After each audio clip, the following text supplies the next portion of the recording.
Kung mahilig ka sa bangus o favorite mo ang bangus, para sa'yo ang video na ito. Dahil for today's recipe ay magluluto tayo ng bangus na simple lang ngunit napakasarap. At siguradong taob na naman ang isang kalderong kanin nito dahil sauce pa lang ay ulam na.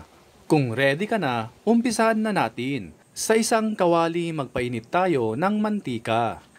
At kapag mainit na ito, gisahin na natin ang sibuyas at bawang. Gisahin natin hanggang sa ito ay aromatic.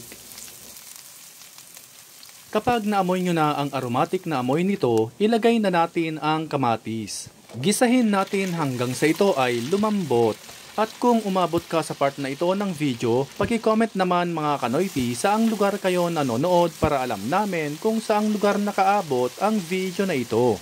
Ilagay na natin ang ground black pepper, oyster sauce, at soy sauce.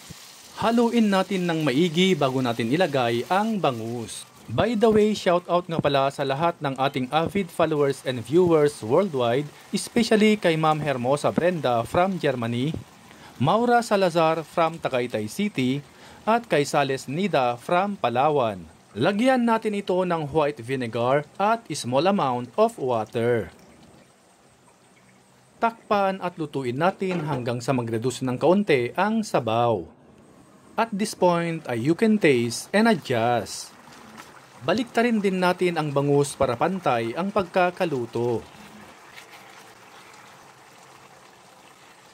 Ilagay na natin ang siling haba. Lagyan din natin ito ng siling labuyo. At ilagay na rin natin ang sibuyas.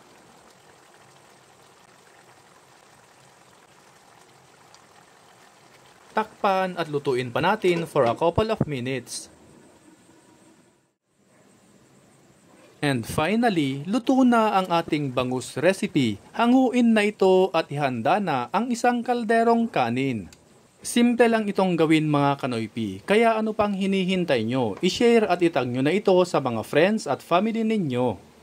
Napakasarap talaga nito mga kanoypi. Kita nyo naman, itsura pa lang nakakatakam na at sauce pa lang ay ulam na. Sa lahat ng ating avid followers and viewers worldwide, maraming salamat po sa inyong walang sawang pagsuporta at panonood.